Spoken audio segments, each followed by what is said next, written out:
Hello, viewer, and welcome to Spotlight here on Hope TV, where you look and live. And on Spotlight, we are always doing our very best to bring to you persons who are transforming our community in the direction of light. And one of the things that is always on our foreheads many of the times is money. And even right now, as you're joining this program, I'm sure there are some money thoughts going on. And so it's important for us to frequently have wisdom around money.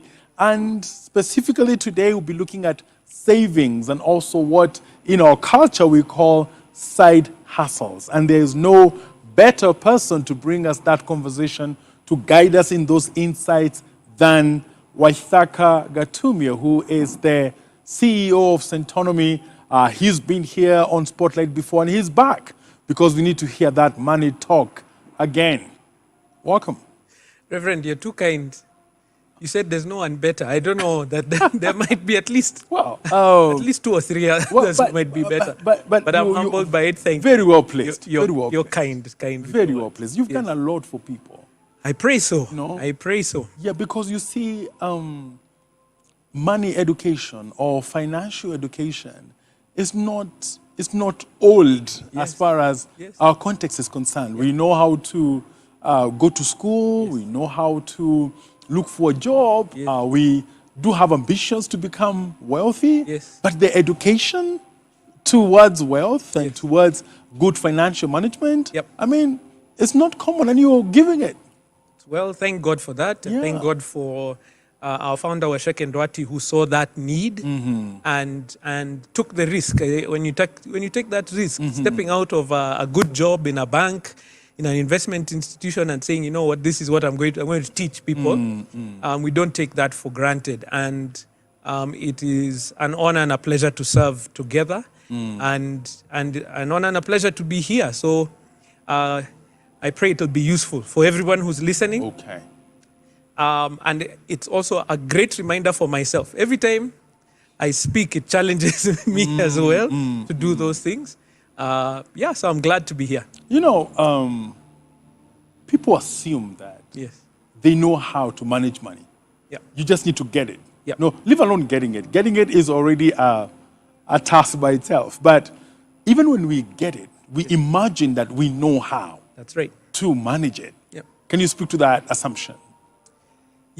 It's very simple. Do a short exercise, which we do in our classes at Centonomy.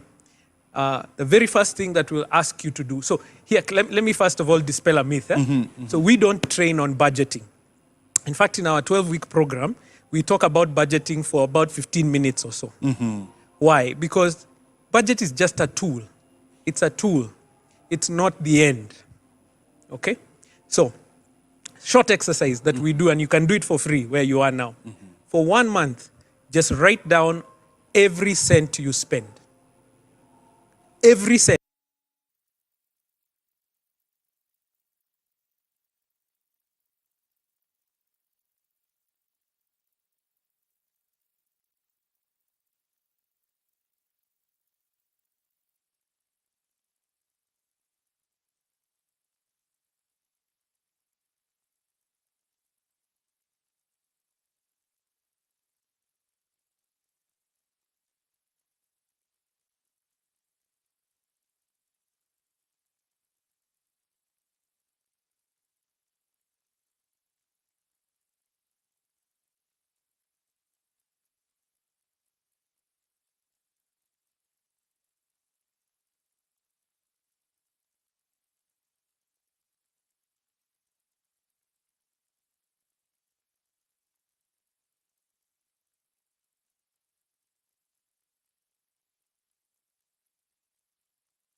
Friend, let me confess my sins. I always tell this story because it's the one I'm allowed to tell from our house. When we did this with our wife, my wife 10 years ago, we found we were spending more on takeout food than our rent in a month. But it's because it's small amounts we couldn't see. Small amounts. You're saying, you say it's 200 shillings you bought lunch, and you think that's a frugal lunch, isn't it? But it's two of us, so you're saying about 400 to 500 bob a day on lunch. That's 2,500 shillings in 1 week. Then on Saturday, you go to the nice place, the nice restaurant, isn't it? Big deal. Now, see, and that time we didn't have children, so you go to a nice restaurant, you maybe pay 1,000, 2,000 each, so 3,000 on Saturday. Sunday after church, you get called by the community, you go and do again 8,500. 8,500 in a week, that's 34,000 shillings in a month. We were paying 28,000 shillings in rent 10 years ago. And then we'd sit at the end of the month and look at each other.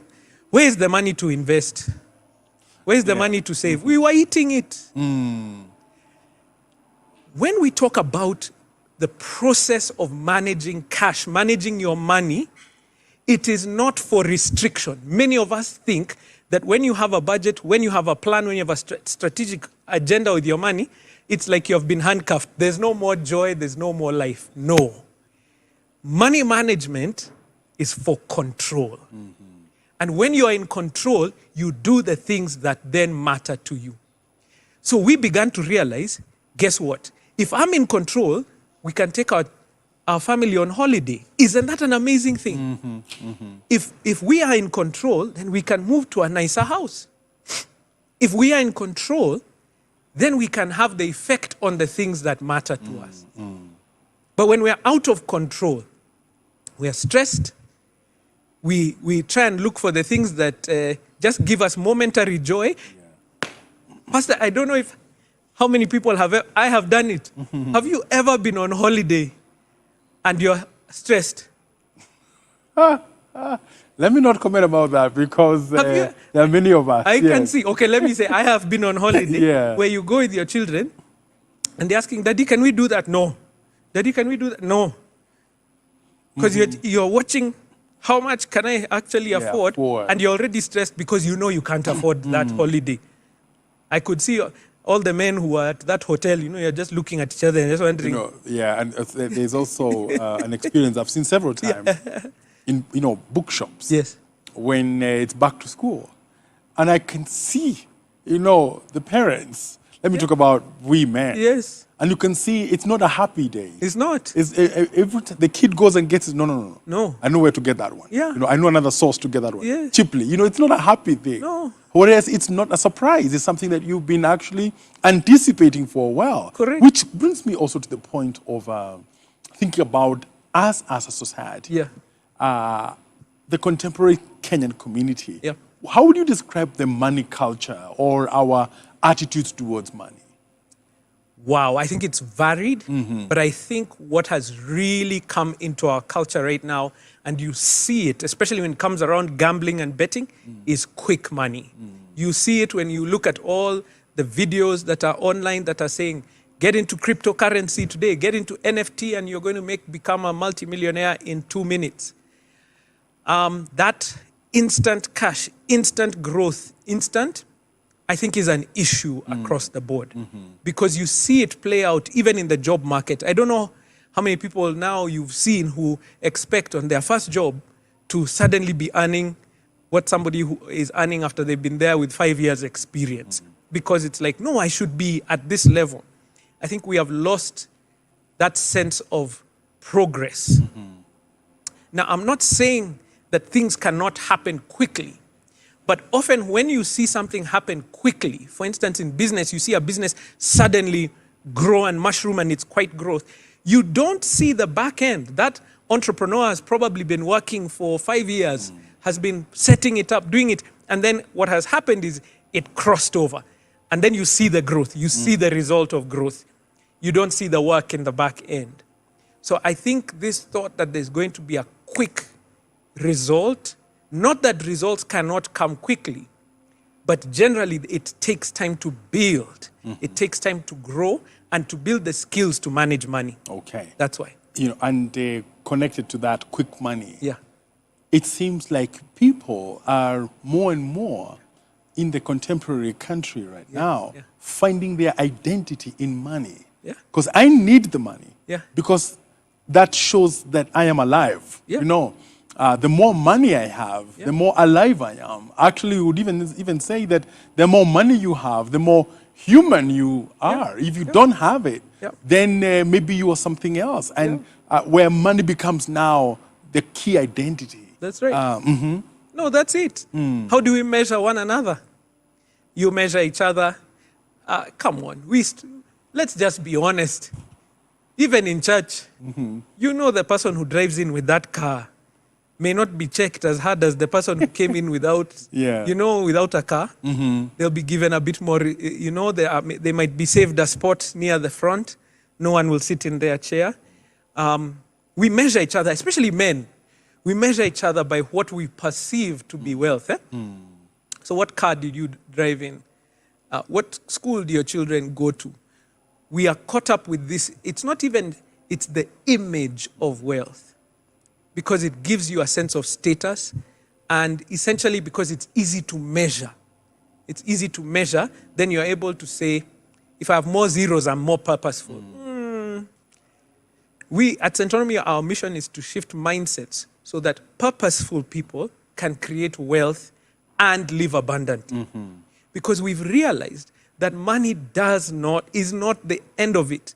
You find, hasn't it struck you how many millionaires you've had who've committed suicide? You'd think, isn't money happiness? Not just millionaires, but you're a millionaire, you're also famous.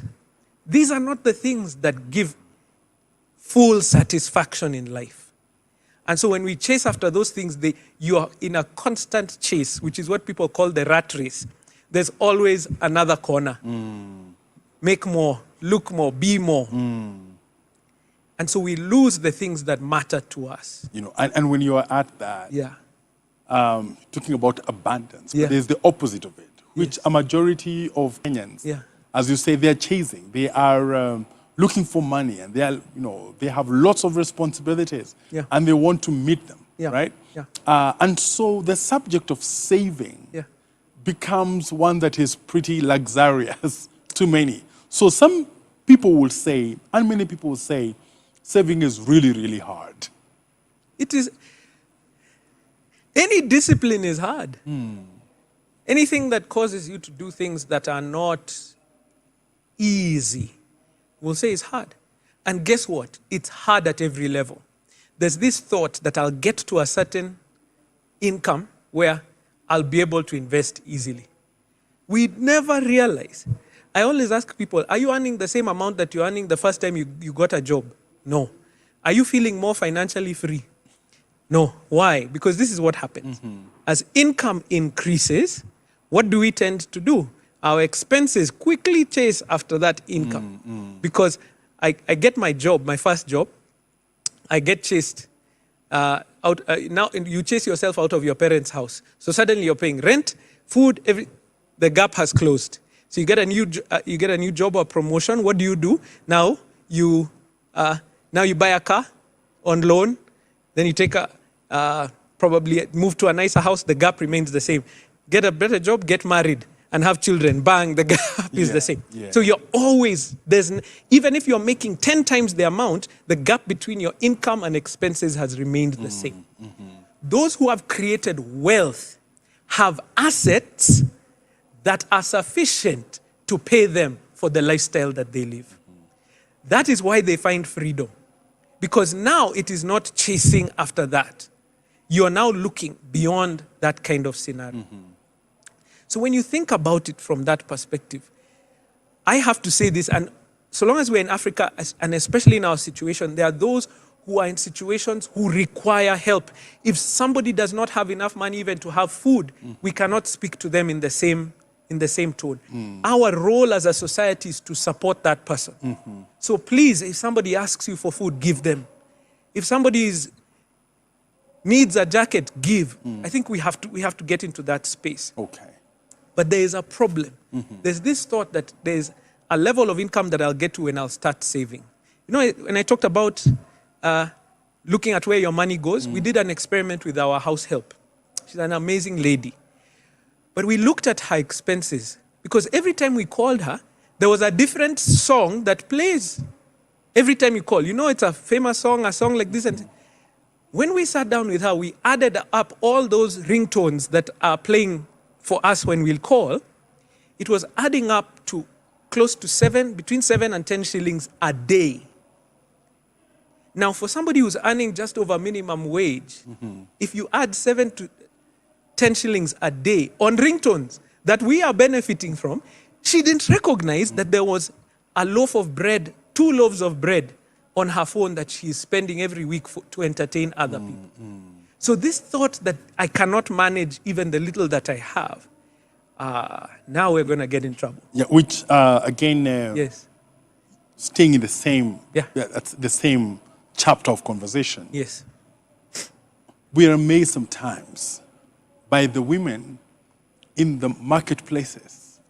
And they sell their wares, 10 shillings, for Sukuma Wiki. But by the time they are sending their child to school, you'll be amazed. They have a whole lot of money. Yeah. Because somehow even in their trade, Yes. The roadside trade or the market trade, whatever it is that they do it, they have, in a way, generated that hard discipline of saving, right? And so just to support that, it is a discipline that anyone with whatever income is able to get into it. Now, this is now where you as a professional need to guide the viewer. Okay. Because the viewer is struggling. Yeah. The viewer is wondering, I have, as you say, this amount of money, but it's just about, I'm just in debt. I have nothing to really begin to save, right? And you can help the viewer on that. Yeah. So the process does not change. If you can account for every shilling that you spend, it'll open up. I assure you, I'm yet to meet somebody who is earning a wage, at least above minimum wage, who cannot find an extra shilling or 2 shillings to save. And there's this thought that there's apparently too little. I can't save that amount, so I'm not gonna, I won't bother. That's the mistake, because too little is relative to where you are. The second thing is this: if you are going to save, please listen carefully. You must have a goal, because saving is boring.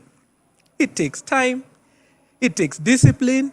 If you don't have something that you're saving towards, then even that process of saving does not work. So put a goal in front of you. Decide, this is what I want to achieve. This is where I want my children to go to school. At the end of this year, when I go up country, I don't want to go empty-handed when I'm going to visit my family. I'd like to go and help them and do this. So put a goal. Many times people will ask me, Waithaka, what's the best investment? What's the best investment out there? And I tell them this, I have an answer for that question. The best investment is the one that matches your goal. Now, for many of our goals, our current income is insufficient. So, it also means we have to become more valuable so that our income increases to allow us to achieve our goals. So it's all linked. If I know that my goal is too far for me to save my 1,000 or 500 shillings a month, I will not get to my goal, then I need to figure out how can I earn more to get to that point. So I become more valuable. And many people are asking to be paid more fast before they are more valuable. And this is the thing.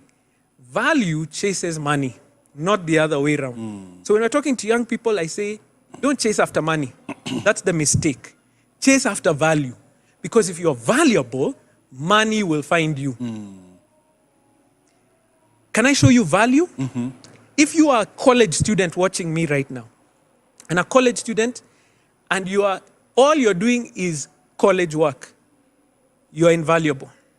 There is a college student in the next room who is a member of a club. They are doing a job on the weekend, so that by the time they leave college, they have 4 years experience. When I look at value, somebody is giving me their CV for the job that they want to get. This person has 4 years university and experience. This person has 4 years university and just a piece of paper. Who is more valuable? It's very clear. We must look at how do we develop our value, because then the money will follow. When you say now that you're talking about, this is a great insight. Yeah. Now, somebody's hearing you saying, oh, I need to be more, you must be more valuable. You know, you must increase your own value for you to be able to afford, you know, those things that you desire. Yeah. But then also, as you said, saving is boring and it's hard. Adding value to yourself again, Yeah. you know, it's a task. Yes. Can you just tell us some of the ways in which one can add value to, But to themselves? here's the thing. There is joy in that completion. Let me tell you, when you accomplish a goal, there is more joy. You forget the work that went into it. So that joy you look for, that's the thing you have to get. That promotion, oh, there's joy. Get that raise, oh, there's joy. Make that sale, there's joy. But it took work to get to that position. And I think when you talked about culture, I told you there's that culture that you want something to happen quickly and you want it now. But let me tell you, if you've ever tried to lose weight, there's joy when you eventually fit into that trouser or that shirt that you've always been doing. Hey, fasting and exercising and all was not so much fun. But when you look good, oh, the joy. So keep an eye on that. I want us to understand we cannot expect the world to give us anything. The world owes us nothing. And so it is our goal and our mission in life to find purpose and to live it out fully. People, I told you, even if you make money and you have no purpose, there is no correlation between those two things. Now, having money is a good thing. Please let me talk. That's why we're here. But we must also understand that there is a greater purpose beyond what we're talking about. When you're saying about adding value, I have in mind, again, let me go to young people. Yes. Because during this time of the pandemic, and the church was seeking for technology, and lots of young people came up, and they assisted the church through the pandemic period. And there's a gentleman who I know of, and he set up an entire, the church had really no technology unit, but he set up an entire technology unit, and he's still a university student even as we speak, And when you talk about adding value, I just think about him. But now there is debt. There is debt. Yes, it's a good talk. Yeah, I can add value to myself. I can get into the discipline, but I'm lost in debt. How do I deal with that? Okay, so getting out of debt is a process. First of all, understanding good debt versus bad debt. Now, I know this is a church organization, and various churches have different perspectives on debt. I'm not preaching about debt. Some people say you should never be in debt, never borrow anything. But look, the reality is in our society, people borrow. You can borrow on your phone. In fact, that's the easiest way that people get into debt. So a good way to measure if debt is good or bad, financially, is if that debt is going towards an asset. What does that mean? That the thing you're purchasing through the debt actually has value that increases over time. That's good debt, because you see, what it does, it has accelerated your growth towards that. Obviously, now managing it is an issue. The problem is most of the time, people take debt towards consumption. So I'm borrowing to consume. To go for a holiday. Going back to the holiday imaginations. Yes. Let's make it even more real. I'm borrowing to buy a car. Now, is a car a bad thing? No. But understand that the car is a loss-making investment. Depreciating every day. Can I take it deeper than that? So if I borrow 1.5 million to buy a car at 15%, I'm not paying 1.5 million for the car. I'm paying 1.5 million plus 15% over 5 years. That 15% over 5 years is over 600,000 shillings. So I'm paying over 2 million shillings for a car that today is worth 1.5. After 5 years, when I finish the loan, the car is now mine. I now own the car. I have no loan and anything. How much is that car worth? 5 years driving on our roads? Far less. So I have paid more for something that is now valued even less. So I'm not saying don't buy a car. I'm just saying make sure it's the right car for you. Because often we purchase way beyond what we are going to do. So if you are in debt, the first thing to do, recognize it.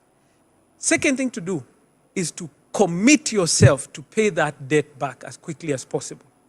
Third thing, stop taking more debt. This thought that I'm going to borrow from this app to pay this one, borrow from this to pay that one, just simply doesn't work. Fourth thing to do, please pay back as early as possible. So this means you will have to go into your budget and find, are there some gaps? Are there some things that I could be able to manage without? Are there some things I could do to increase my income? I'm always amazed at people who's, like there's a lady at our church who I was surprised. After church service, we went and I saw a whole group of people standing around her car. And when I passed, she had handbags in her boot. And she had told her lady friends, I have some handbags I went and bought. You can come and buy. She is supplementing her income. That extra amount, put it towards the debt. Because if you pay your debt earlier, it reduces the amount of interest you're going to pay and the amount of time you're going to pay that debt for. This thought of reducing your payments so that it's easier per month actually prolongs the debt and increases the amount of money you're going to pay. So yet again, it comes back to that original money management thing, because if I can increase my payments, I'll get out of debt much faster. Fifth thing, don't run away from it. Don't run away from debt. Deal with it. Many times people will find themselves in a tough position financially. Then they stop picking the calls of the bank or the institution that is there. No, if you're in that position, go immediately. Sit down with that bank manager, sit down with your SACCO, and actually say, this is my position. What can we do? People who've come through the Centonomy class, there was a lady who was in debt. We do a whole 2.5-hour session on debt. She refused. She said, Waithaka, I'm not coming for that class. I said, why? Because I don't even want to deal. I'm hiding from the debt. I told her, come. After the class, we told her, go and negotiate. She was shocked because she thought banks are inhuman. She thought organizations are inhuman. But she went and said, this is my financial position. I've had this issue with my job. This is what has happened. My family has had some issues. What can we do? One institution gave her 6 months interest-free and said, hold on that debt. Another institution told her, just pay the principal of what you had borrowed. Now, I'm not saying every institution is going to be the same, but you will be surprised what you can be able to achieve by going to negotiate instead of running away from the debt. Because guess what? You're making it easier for them. The bank chasing you and coming, giving you auctioneers, and whatever, it's so much work. But if you go to them and be able to say, look, I want to pay, but I can't right now in the way you want, you'll be surprised. Yeah. And I think what's coming out there as good news is that there's a way out of debt. There is. There's a way out of debt. And some people don't think so. But as what you're telling us here is that just face it and negotiate yourself out of it and hope for to find kindness. And that's one way in which you can be able to negotiate. Yeah. I wish I had time to take you through the debt repayment plan, because we have a template that you use, how you prioritize your debt. So you prioritize your debt based on time. Time is the greatest factor. So if you have a debt that you can pay off the shortest amount of time, start with that one for 2 reasons. Number 1, it reduces your interest and reduces your debt repayment. But number 2, when you clear a debt, it's like a weight off your shoulder. Yeah. And it'll give you the joy and the strength to attack the next one. Yeah. You know, when you're talking about attacking, let's just flip it to the savings now. Good. You have saved. Let's say you have your modest 1 million shillings. You've finally saved, right? And then you had this plan to, this purpose, you said to have a purpose Yes, for it. yes, yes. But now it looks so pretty, you know? Yes. That million looks so pretty. Sitting there. You feel like, I don't want to use it, you know? I don't want to use it because you feel like once you use it, Yep. you will be back to zero. I mean, where do you get the courage now to be able to attack the saving and do something with it? So, financially, you want to do two things. One of the first principles we talk about in Centonomy is the principle of paying yourself first. Okay? Paying yourself first, I mean literally pay yourself first. What happens with our income is we tend to pay everybody else before we pay ourselves. So if you're an employee, you don't even receive your tax. You've already paid the government 30% before you even got into that space. So let's say 10 fingers, this is 100% of your money, okay? Each is 10%. So before I even receive my money, 30% is already gone. Who do we tend to look for the next person that we pay? Our landlord or the bank for the mortgage? So on average, 20% goes there. Then we pay the supermarket and other people who we buy food from. Depending on which size of family, on average, you're seeing about 20%. Then we have relatives who call us, 10%. We have transport, 10%. We have utilities and other costs, 10%. Well, 100%. I mean, it's gone. We've not even paid school fees. We have not saved, and we have not invested. So what we try and teach as a discipline is do this. When your money comes in, here, oi, we're in church. Did you notice, Reverend, you didn't say tithe and offering? Well, did you notice why your members... where sometimes we would not have as much. Yes. Mm-hmm. If you look at the church and you look at the tithe and offering of the church, does it... Well, we can do better. We can do better, yeah. Anyway, that's why you saw where it goes. So when you receive your cash, first thing, pay yourself. How do you pay yourself? You save and invest. Those are the two things. Now, watch this. Saving is for security. We love security. We love that thought. That's exactly what you've described, isn't it? I have 1 million. It is in a relatively secure investment like a bank account or a SACCO or, one of these things where there's not much risk. And so we love that because we can see it. We constantly see it. And so we tend to do more of that than investing. And this is where employees struggle. Please, if you're an employee, listen to me. As an employee, your goal is to do this. The income that you're earning must be invested sufficiently that when you stop working, you have assets that are going to be able to replace that income. You see, as an entrepreneur, somebody who's in business, they are putting all their efforts into building this business, which is their asset that God willing will pay them. So they're already on that journey.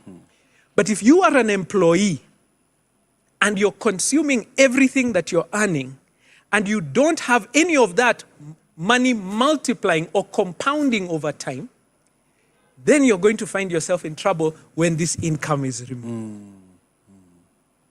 And so, save, yes. And we talk about saving as putting money aside for an emergency, for instance. That's a good, we call it an emergency fund. That's cash that's available. That's good. Do that. But we must learn to multitask. On this other side, you need to be putting your money into investments that are going to give you a higher rate of return that does this, beat inflation. So right now, I know what we were told last year, I think if you look at the average between the 2 years now, I don't know about all the statistics, but say at the highest end, the last 2 years, it's been about 7% inflation. That means things are more expensive by 7% this year. So if my savings account is giving me 5% and inflation is 7%, what is happening to the value of my money? It's $1 million there, but that $1 million is going to do less if it is not growing faster than inflation. So keep that. What I'm trying to say is, on this other side, we need to be putting our money into investments that are going to give us a faster rate of return to beat inflation. And we must do both at the same time. You know, that's amazing wisdom there. Yeah. Because for many people, Yes. saving is an accomplishment by itself. Yes. You know? And, but now the dimension of we save for security. Yeah. And invest for the Growth. future, for Yes, growth. yes. I mean, that perspective is very important. And which brings us to a common practice here in Kenya, the side hustle. Yeah. Right? Yeah. Where people are saving, but they want to gain some more money. Yeah. You know, and side hustle. Yes. And some people like them, Yeah. some people don't. Yes. Can you just, from your experience, how is that? I love them if you know the goal. So for most people, side hustles are to increase income. So even if you're making more money, all you're doing is making more and using more.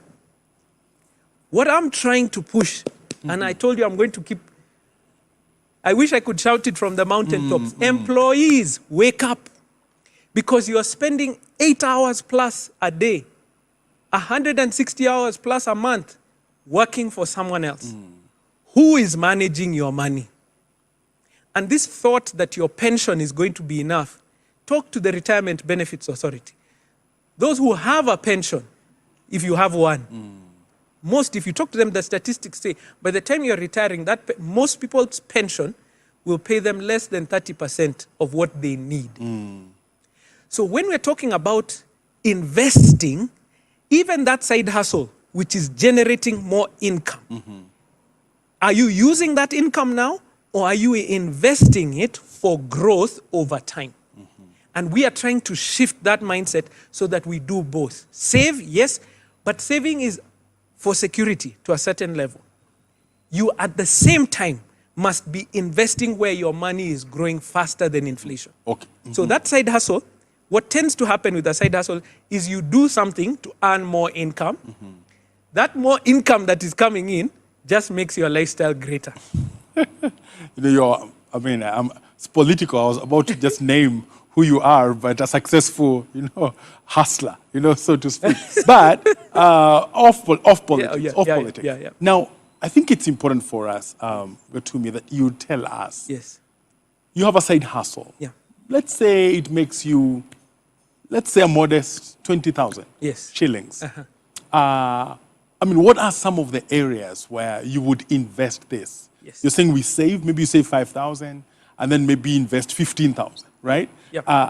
Where would you invest this? Most of us know where to save. We know the circles, we know the funds, we know but which is a good place or some good places to invest this, this hustle money? I knew you were coming to. You see, I told you, people ask which is the best investment. I told you the one that matches your goal. So as employees especially, entrepreneurs they know their goal. The goal is to grow the business, and the business will be the asset that takes care of it. So for us as employees, we have a goal, and our goal is financial freedom. Financial freedom means, I'll keep repeating it, that you have assets that will sustain your lifestyle. So when I'm saving, we recommend in Centonomy have 6 months or so worth of your income in a savings account. Now, it will not take you 6 months to save up that amount, because 6 months you can't use 100% of your income to get. It will not take you 1 year. It will not take you 2 years. It might take you 3 or more to be able to save up about 6 months of your income in an account, so that should you miss out on cash for 6 months, you have some money to fall back on. Do you see security? That's I like that you said, have $1 million in an account. Yeah, look at it and say, 1 million, if you're earning 100,000 shillings a month, will take you for 10 months if you didn't have an income. That's a good thing to look at. But I need to be looking to my future as well. And I need to look which are the investments that are going to grow faster than inflation. Let me just be honest. In general, those investments have to do with business in some way. It's either an actual business that you're investing in directly, you're putting it in as a partner, you're investing through the stock market. Because the stock market, is businesses that you are becoming a part owner, a shareholder of a business, or you're doing, for instance, real estate as a business, because that's where the multiplication happens. So you have all these assets that are available that are going to be growing at that rate. Now, a good place to start, because many times people don't start because there's that thought of, oh, real estate, I need so much. Oh, the share market, I don't have. A good place to start the habit of investment is through through investments called unit trusts. Why? Because many of these not many, actually I should say many, but the ones you're looking for are the ones that are regulated, for instance, by the Capital Markets Authority. Because there's a structure in how they report, how they invest, what things they can do on your behalf. So a unit trust, just very quickly, is a pooled investment. We, all of us in this room, put our money into a pot, and there's a fund manager who manages that pot on our behalf. And they'll invest in what that unit trust is called to do. If he's a good manager, he'll give a return, and we will share the return amongst ourselves evenly. The good thing about unit trusts is that the amount to join is relatively small. So most of them, 5,000, and I've seen some even for 1,000 bob. I think even one, there's 500 you can start. But what it does is that it gives you that habit of investment. Then over time, as you become more familiar, as you learn more, you can go directly into the market. You can go into that real estate plan that you've been thinking about. Go directly to the stock market. But the key here for investment is that you're looking for where your money will be giving a higher rate of return than inflation. Because if it is less or at inflation, then you're not getting growth. Okay. Quite some science there, but very helpful. Yeah. And most of the persons who get into side hustle, they're supposed to be really informal, informal places where you can get, some extra money. So people don't quite gain skills or learn how to manage it, because you're running a business, really, but you don't invest in the skills, you don't invest in the management tools and all that. And the effect then would be that the side hustle does not give you as much as it usually on a normal day would. Simply because of time, because you're splitting yourself between different things. I'll be slow to say not everyone. There are those who are running real businesses as side hustle and eventually make the transition. So we're even having a webinar about that in this month at Centonomy for entrepreneurs, about that jump before you make the leap, because there are certain considerations to make. But the good thing about that, and we really recommend doing it, is that you're maximizing on your time, your skill, and your abilities. So I applaud all those who are saying, I'm working, but after the 8 hours, I have a few more hours in my day. What else can I do with what I have? This is, I have to applaud you, because you're doing better. You're not just resting on your laurels, you're actually looking for more. If you're going to multiply, and here's the thing, when you talk about the abundant life, Reverend Furi, it is not about being stagnant. Oh, I've got to this job grade, now I'm comfortable. But it is about constant growth. And when I hear somebody has started that side hustle, good. What can you do next? Where can it go? What can you unleash? Can it build the capital to make it bigger than that and employ other people along the way? If you're not growing, you're dying. And it is time for us to... I'm sure I stole that from someone somewhere. I didn't mean to if I did. But growth is a factor of life. So we must also be planning for that growth ourselves. We can't just sit and wait. So if you are running that side hustle, gain some more skills on how to run it better. If not, the income that it is earning for you, gain some skills on how to invest it better. And it's a skill. I've used the word skill. Why? Because skills can be learned. There's this thought that, there are people who just know how to make money. How do they know? Through practice. And the thing that has always caught my attention when I talk to people who have made money through investment, through their career development, through a business that they've run, these are people who don't just sit back. They step out into the unknown. They take a risk. They're the people who, we run a program called the Centonomy Career Hub, where we're empowering people to grow in their career. There's this lady who came and she said, I've been in the same job for about 8 years. 8 years. And I've not been promoted. And she said, I'm a hard worker. I do my job very well. And I said, yes. We're talking about it. Your boss has seen they have the best resource. You are a great resource for your boss. Why would your boss want to let you go? And so in the class, we talk about take the leap. Do something in your career that would be different from what other people do. She did it.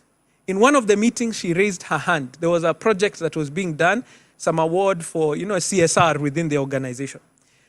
They asked, who can organize this event for us? Whereas she would have usually, at the back of the room, she raised her hand and she organized the event. At the event, she was directing the directors of the company. She was telling them, you, Mr. CEO, you're going to speak at this time and we'll give you 5 minutes so that you can do this. You, what? And one of the directors was there is the HR director. After that meeting, he called her into the office and said, what do you want? And she said, I want to work in that branch and I want to double my salary. Done. She was given the job. What had happened? She became more valuable. One of the mantras we have this year at Centonomy is raise your frequency. She raised her frequency and got noticed. We have to begin to understand, as employees, as entrepreneurs, our job is to continuously build value because it will ultimately give us more satisfaction. But guess what? When you're satisfied and you're functioning at a high level, the money follows. Which it's very inspiring what you've just said about adding value. Yeah. And staying with those side hustles. You hear lots of people say today there's lots of internet jobs. You can just sit and make some money out of the internet, and but sometimes you don't know where to look. Sometimes you're suspicious whether they are genuine jobs, and these are especially for young people. They want to, but they are not taking the leap, so to speak, to go search or to get some safe places where they can be able to connect with extra work. So there's a sense in which right now, because our economy is shifting, our country is shifting, the world is shifting. I cannot stand here and tell a young person, don't look for a job online. Why? Because soon, and very soon, most jobs will be online. I mean, you think about it. Many jobs will be replaced by technology, whether it is robots or artificial intelligence, many of these things. And so I'm not going to turn you away. But I am going to say, work will always be work. If there's a promise of quick money, if there's a promise of send us some cash that will allow you to begin, have those as red flags. Because I don't know of a job where you're supposed to pay the employer first and you're the one who's generating value. So if there are red flags like that, watch out for it. Send us money first, do this, do this. If it is clear how you are generating value, if you can be able to show clear link between the value that you're generating and the cash flow you're going to be getting, take some time and do the research and try. I think I cannot run away from this. We must try some of these things. But like any other investment or any other plan that we're going to do, don't just jump in. People made noise at me. I did a video a couple of years ago, and I guess I was trying to be incendiary because I said, this was when the boom of cryptocurrency was coming up. And I said, don't invest in, that was the title of the video, don't invest in cryptocurrency. Oh, and people called me names and things like that because they didn't watch the video. If they had watched the video, I was saying, do not invest if you don't understand. And so for many people asking me, should I invest in crypto? Should I go on to these online things? Have you understood it? Because if you don't understand the investment, even if it's real estate, people think I can buy and sell land. If you don't understand it, don't invest. Okay. As a rule of thumb. All right. Just a final question, and this is on behalf of some business people who are finding this political season very harsh on their businesses. And they are wondering, already the incomes are going down. There's the pandemic, and there is the oil prices, so many things going on. And there's the politics, and they're finding it a very tough time. How do they make it through to September? Faith. Entrepreneurs are men and women of faith because they believe that there is a person who is willing to buy their product or their service, and they take the risk to try and sell it to them. In seasons like this, have faith. Okay. Number one. But after that, in seasons like this, have your eye on the money like never before. This is a season where you cannot be talking to your accountant every 2 months. You should be talking to them every month. And if you are the accountant, you should be looking at the books right now, daily. Because the finance side of it is where the rubber meets the road. If we get that finance side right, you'll be seeing, are we in profit, are we in loss? How do we cut costs, especially in a season like this? How do we make sure we're investing sufficiently to generate the business? Because one of the issues is we're cutting costs, for instance, on marketing. And how are you going to generate the business if you are not marketing? However, can you market with more wisdom? That hustler spirit which you're talking about, where you go out and actually source the market and the products that you're looking for. I mean, the clients that you're looking for. So, entrepreneurs, faith. Faith, yeah. But their eye on the money every day. Because if you cannot control your cash flows during this season, you're going to find yourself in a very tough position. Okay. Yeah. Waithaka, thank you. I told you at the beginning, you are such a resource.